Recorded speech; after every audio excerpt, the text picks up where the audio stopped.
you got to manufacture it. Confidence and momentum are not these abstract, random things that come into our life, all right? A lot of people think of it like that way, and I thought that way too. I grew up most of my life thinking that like catching momentum was something that just sort of happened. Like I had these times in my life where I would go and things seemed real easy and I got in the zone and shit just worked, all right? And then most of the time it didn't work. And so I would get super frustrated all the time because I couldn't figure out why was this so easy for me at this point in time and so difficult all the other times? And then also the same with confidence. I'd spent most of my life looking at everybody else who was a confident person, wondering and actually being pretty bitter about it, to be honest. Like, why are they always so confident? How does this person have this? Like, and I think most people think of those two things in that regard. They look around and it's kind of confusing, right? They look at people who are confident and they say, why is that person so confident? Why is it so easy for that person? Why do they act and behave that way while I'm sitting here filled with all this anxiety that if I do something, I'm gonna get made fun of, or I'm gonna get laughed at, or I'm gonna get, trolled, or whatever, man. And I think most people live that way. Most people let that fear and that misunderstanding keep them from ever becoming who it is they want to become. They have this image in their mind of who they are, but they're afraid to show it to the world because they're afraid of all those things I just said. You know, you're gonna get laughed at, you're gonna get made fun of, you're gonna get told you're stupid, you're gonna get, you're gonna become the joke of the town, and guess what? You are. The first time you step out to be that person of who you're supposed to be in your heart that you already know that you're afraid to even tell anybody about because you're afraid they're gonna laugh, that's who the fuck you were supposed to be in your life. You were supposed to be that. It was imprinted on you at birth. It is a divine purpose that you are supposed to serve by becoming that version of yourself. And most people are too afraid because they aren't in the light about how we create these things and what we do to build them. And so when it comes to confidence and it comes to momentum, when you don't have it, you have to manufacture it. And that starts through force. That's one day at a time. This is what the Live Hard program is all about, all right? One day at a time. You're gonna say, I'm gonna do this, I'm gonna do this, I'm gonna do this, I'm gonna do this, I'm gonna do this. And you do those things. And then they're very hard. And you wake up the next day and you say, fuck, I'm still in this shitty situation. I don't have any confidence. I don't feel good. But I did do what I was supposed to do yesterday. And that's where it starts. It starts this little bitty win that is seemingly insignificant. And then you go around the second day and you say, I'm gonna do this, I'm gonna do this, I'm gonna do this, I'm gonna do this, I'm gonna do this. And you do those things. You wake up on the third day and you're like, fuck, I'm still not where I wanna be. But the last 2 days, I did what I was supposed to do. And then you wake up on the third day, and then you wake up on the fourth day. And soon after, when you're 20, 30 days in, you're looking back and you're like, well, shit, I did this for the last 30 days. I can do this. And you start to feel good about yourself. You start to say, dude, I'm pretty badass motherfucker. I'm someone that can do things. All those things I thought were impossible, now I'm able to do them. And that progresses the longer that you do it. And all the while, you're manufacturing all this momentum. So you're doing these things day in and day out, and day in and day out.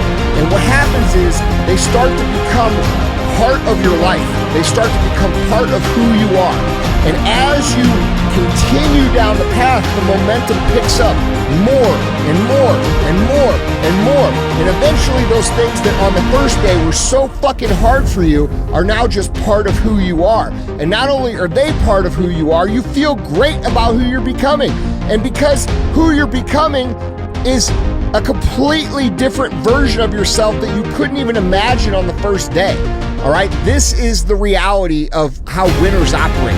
Winners understand very simply the confidence, momentum. When we don't have them, we got to go back to the basics and start at zero. We got to start grinding it out day by day by day by day by day. And we understand that after a certain amount of days, we'll have momentum and we'll have confidence. And we know it so well that we don't doubt it. So when we do find ourselves in these places without momentum, and we do find ourselves in these places without confidence, which happens to the highest level people, They know what to do. And the not knowing what to do is what makes people hopeless. What if you knew what to do every single time you felt like you didn't have confidence, you didn't have momentum, things weren't going your way, you knew exactly what to do to fix it? Would it be such an anxious, desperate, hopeless feeling? No, because you know what to do to get yourself out of it. And this is the basis of the entire Live Hard program. It's about building momentum, it's about building confidence, it's about building belief, it's about building discipline and fortitude, these perishable skills that all go together to encompass the idea of mental toughness that allow you to progress to where you're trying to be. But you have to be willing to take that first step. You have to be willing to take that second step. And you have to have faith that if you do the work, the result will come. And this is why I always say, work comes before the belief. You don't believe first and then do the work. That's not how the fuck it works. You have to say, I'm going to do the work regardless of what it produces. I'm just going to do the work. I'm just going to do it. I'm going to do the work today. And if it doesn't produce anything today, I'm going to get up, I'm going to do it again tomorrow. And what happens is over the course of time, you start to believe because you're understanding, you're seeing a little bit of result, you're seeing a little bit of win, you're seeing a little bit of progress happening, and you're starting to realize, oh shit, this is how the fuck it works. And once you go through this process a few times, you start to have solutions for the times when you're desperate, when you're hopeless, when you're down. You start to understand what it's going to take to pull yourself out. This is why the Live Hard program is a every year program, okay? There's not a single fucking program on the planet that you can do once and it's going to maintain results forever. You know, a lot of people will say, oh, what do you do after 75 days? Well, if you knew the whole fucking program, you'd understand that it's not 75 days, it's actually a year. And the Live Hard program, like it clearly defines in every single fucking thing I've ever written about it, is meant to be repeated year after year after year after year. It is a true, sustainable lifestyle. And that's what it's going to take, because after you get rid of the 75 days and you've accomplished and you've won and you go 30 days without that structure, if you so choose to, you're going to start to, guess what? Lose a little bit of confidence. You're going to start to go backwards a little bit physically. You're going to start to get a little softer and you're going to be aware of it. And so then what happens? Oh, phase one comes in and it tunes you up. Okay, and then you go back. And eventually after doing this for a year or two in a row, what ends up happening is you just start to live that way 99% of the time and it becomes your life. And that is what creates the true sustainability of someone who's wanting to be a high performer. So we have to fucking understand confidence, momentum, these are things we are in control of. These are not magical. They are not gifts from the universe. These are things that are within our control. And when we refuse to control the things that we can control, which is what we put in our mouth, the exercise we do, the input we put in our brain, the way we treat other people, all of these things, there's a million other things we're in control of. When we don't control those things, we're going to have chaos. We're going to have hopelessness. We're going to have despair. We're going to have depression. We're going to have anxiety. But when you control as many of those things as possible, it's very easy to look yourself in the mirror and say, hey man, today didn't go my way, but fuck, I did everything I was supposed to do. Okay, and that protects you from getting beat down by life as it comes. That's why it's called mental toughness.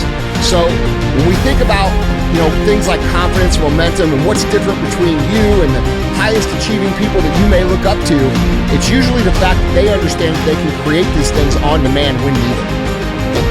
And it's done by doing what you can. The reason people can have a problem with losing is because they cannot comprehend the value that there is in losing. There is far more value in losing than there is in winning, even if you hate it. I hate losing, but I value the fuck out of it, okay? I have started to create a situation in my life a long time ago where when I started to recognize the value in losing, where when I take hits, when I have losses, which happen to me literally every fucking day of my life, very rarely do things go the way I want them to go. There's this myth about people who have built things that they just wave their magic wand and it's much easier for them. That's not true. They're actually just much better at solving the shit faster. And one of the ways you get faster with executing on a plan is by not dwelling when you have the losses and instead recognizing that the loss delivers you a tremendous lesson. What's that lesson worth? What is the tool? What is the skill that you are gaining from that lesson? And if you can learn that right away, okay, you don't have to dwell. You don't have to beat yourself up. You don't have to be in this position of hopelessness and despair and confusion and frustration. You can say, well, that sucks, but I learned this and I won't do that again, which makes me a more formidable operator, a more formidable opponent, and I get to move forward from here with this new skill set. So you can actually transition the framework to I am grateful for my losses because what they teach you. And every single fucking champion that has ever won on the face of the planet does this when they lose. Losing happens way more frequently than winning. It is not a 90-10 ratio of winning to losing. It's actually the opposite. So for every win you have fucking 9 losses. That's the reality of the game. It's a misunderstanding of how the game operates that gets people in trouble. They assume that because people win, they must win all the time. No, it's not that they win all the time. It's that they're okay with all the losses they have, and they're able to dissect the lessons away from those things and convert them into skills and then use them moving forward that makes them formidable and effective moving forward. So reframe the losses from, oh shit, dude, I fucking lost, I lost the blah, blah, blah. No. Yes, that didn't go the way I wanted to, but I learned this and this. And yeah, it cost me this. So that was actually worth it. Because now when I move forward 10, 20, 30 years from now, I'm gonna know not to do that. And if I did that in that situation, it would cost me 10, 20, 30 times as much money, or time, or effort, or frustration, or it could be this much more devastating. So if we reframe how we look at the losses and start to value them, then we don't spend time dwelling on them, and that time is spent dwelling by most people is spent moving forward.